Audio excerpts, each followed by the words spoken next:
അങ്ങനെ വിഷുക്കാലവും എത്തിയില്ലേ? എല്ലാവരും വിഷുവിനുള്ള തയ്യാറെടുപ്പാണോ?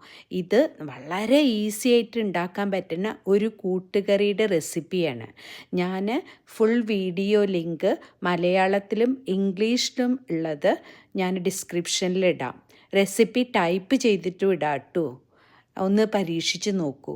ഇത് നല്ല എരിവും ചെറിയൊരു മധുരവും പാകത്തിന് വെന്ത കടലപ്പരിപ്പും നല്ല കായും ഇളവനും എല്ലാം ചേർത്തിട്ടുള്ള ഉഗ്രനൊരു റെസിപ്പിയാണ്. ഞങ്ങളുടെ ഫാമിലിയിൽ ഏറ്റവും ഇഷ്ടമുള്ള ഒരു റെസിപ്പിയാണിത്. അപ്പോൾ ഒന്ന് പരീക്ഷിച്ച് നോക്കൂ കേട്ടോ. നമ്മളെല്ലാ മുളകും ഇതിൽ ചേർക്കുന്നുണ്ട്. കുരുമുളകും പച്ചമുളകും മുളക് പൊടിയും ഒക്കെ ചേർക്കുന്നുണ്ട്.